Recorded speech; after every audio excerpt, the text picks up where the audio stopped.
बच्चों 10वीं कक्षा के हिंदी के पाठ नंबर 3 के नीति के दोहे पाठ में से एक कवि बिहारी जी के दोहे अभी हम पढ़ेंगे।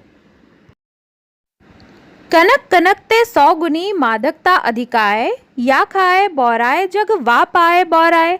बच्चों बिहारी जी इस दोहे में हमें समझा रहे हैं कि जो कनक होती है वह कनक से 100 गुनी ज़्यादा मादकता अधिकाय होती है, यानी कि उसकी जो मादकता है, उसका जो नशा है वह 100 गुना ज़्यादा अधिक होता है। अब बच्चों ध्यान से देखो कि कनक और कनक एक ही शब्द का इस्तेमाल 2 बार हुआ है। तो पहला जो कनक है वह है सोना, सोने को कनक कहा जाता है। उसी तरह से दूसरा कनक है, उसका अर्थ है एक पौधा जिसको धतूरा कहा जाता है, संस्कृत में उसे कनक कहते हैं। तो यह एक ऐसा पौधा होता है जिसको खाने से नशा होता है, मादकता होती है। तो बिहारी क्या कह रहे हैं, इन दोनों कनक के बारे में कह रहे हैं कि अगर किसी व्यक्ति ने कनक पा लिया, यानी कि किसी व्यक्ति के पास सोना आ गया, यानी कि कहने का अर्थ कि किसी व्यक्ति के पास धन दौलत बहुत हो गई है, तो उसका जो नशा उसके दिमाग पर चढ़ेगा वह 100 गुना ज़्यादा होगा उस व्यक्ति के मुकाबले में जिस व्यक्ति ने धतूरा का जो पौधा है उसका सेवन कर रखा है। यानी कि नशा करने से ज़्यादा असली में जो नशा होता है वह नशा है सोने का या धन का। या खाए बौराए जग वा पाए बौराए। बिहारी कहते हैं कि धतूरे का जो पौधा होता है, यह जो कनक है, इसको तो खाने से बौराए जाता है व्यक्ति, पागल हो जाता है व्यक्ति, लेकिन सोने को तो पाने से ही बौराए जाता है व्यक्ति, पागल हो जाता है। यानी कि धन एक ऐसा नशा है जिससे व्यक्ति पागल हो जाता है 100 गुना ज़्यादा बजाय कि उस व्यक्ति के जिस व्यक्ति ने धतूरा या कोई अन्य नशीला पदार्थ का सेवन किया हुआ है। यही आशा अटक्यो रहे अली गुलाब के मूल, हो यह बहुरी वसंत ऋतु इन डारन पे फूर।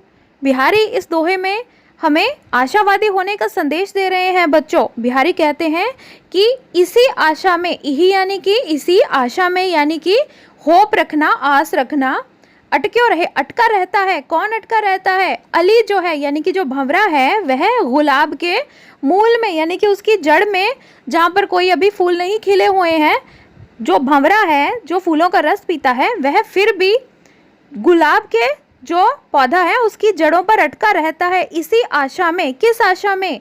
कि हो यह बहुरी वसंत ऋतु की, दोबारा से वसंत ऋतु होगी। और पता है ना बच्चों कि वसंत ऋतु में फूल खिलते हैं। तो इन डारन पे फूल, कि जब वसंत ऋतु आएगी दोबारा से, तो इन्हीं डालों पर जिन पर अभी फूल नहीं है फिर से फूल खिल जाएंगे। इसीलिए वह फूल के पौधे का जो है साथ नहीं छोड़ता। क्यों? क्योंकि उसके अंदर आशा है। वह आशा क्या है कि एक ना एक दिन फिर से फूल आएंगे इस पौधे के ऊपर। तो भाव क्या है इस दोहे का बच्चों? इस दोहे का भाव यह है कि हमें कभी भी आशा नहीं छोड़नी चाहिए। आज नहीं तो कल हमारा बुरा वक्त जो है वह ख़त्म होगा और अच्छे दिन ज़रूर आएंगे। तो यह इस दोहे का हुआ भाव। अब तीसरा दोहा करते हैं। गुनी गुनी सबके कहे निगुनी गुनी ना हो तू, सुन्यो कहूँ तरु अरकते अरक समान उदो तू। बिहारी कहते हैं कि केवल कह देने से किसी के अंदर गुण नहीं आ जाते, कि गुणी गुणी सबके कहें, कि सब लोग अगर कहने लगे किसी व्यक्ति में कि भाई इसमें तो बहुत गुण है, बहुत गुण है, इसका यह अर्थ नहीं कि उसके अंदर सच में गुण आ गए। निगुणी व्यक्ति गुणी नहीं हो जाता अगर हम उसे गुणी कह देंगे। क्योंकि बिहारी आगे पूछते हैं कि क्या कभी तुमने सुना कि जो अर्क का पौधा होता है ना बच्चों, जिसे आंकड़ा भी कहते हैं, तो यह जो अर्क का पौधा है उसको अगर हमने अर्क कह दिया तो क्या वह अर्क के समान हो गया? बच्चों इसमें भी अर्क शब्द का इस्तेमाल हुआ है 2 अलग अलग अर्थों में। पहला अर्क है अर्क का पौधा, जिसमें जामुनी रंग के फूल आपने खिले देखे होंगे। दूसरा अर्क शब्द जो है वह सूर्य के लिए भी इस्तेमाल होता है। तो क्या हम अर्क के पौधे को अर्क कह देते हैं तो क्या वह सूर्य के समान गुणी हो गया? नहीं हुआ। इसी तरह से बिहारी कहना चाहते हैं कि केवल किसी के कह देने से किसी के अंदर गुण नहीं आ जाते। व्यक्ति जो निर्गुण है वह निर्गुणी ही रहेगा। किसी के कह देने से किसी के अंदर गुण नहीं आ जाते। उदाहरण देते हुए बिहारी ने कहा है कि जैसे हमने अर्क के पौधे को अर्क कह दिया तो वह सूर्य के समान नहीं हो गया। सोहत संग समान सो यह कहे सब लोग, पान पीक ओठन बने नैनन काजर जोग।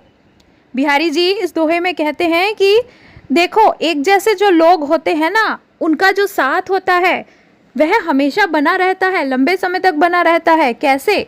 जैसे कि सोहत संग समान सो यह कहे सब लोग। बिहारी कहते हैं कि सब लोग यही कहते हैं कि जो लोग एक जैसे होते हैं ना, उनका जो संग है, उनका जो साथ है, वह सोता है, वह हमेशा अच्छा लगता है और लंबे समय तक बना रहता है। उदाहरण बिहारी ने दिया दो चीज़ों का। पहला उदाहरण उन्होंने दिया कि जो पान है, जो पान खाने से जो होंठों पर जो लाली आती है, वह किसके लिए बनी है? होंठों के लिए ही बनी है, इसलिए लाली बहुत देर तक होंठों पर लगी रहती है पान की। दूसरा उदाहरण बिहारी ने दिया कि नैनन काजर जो, कि जैसे जो काजल है जो हम अपनी आंखों में लगाते हैं, वह काजल आंखों के लिए ही बना है, इसलिए वह आंखों पर बहुत लंबे समय तक लगा रहता है। तो बिहारी कहना चाहते हैं कि दो दोस्त जो एक जैसे हों, उनकी दोस्ती बहुत लंबे समय तक बनी रहती है।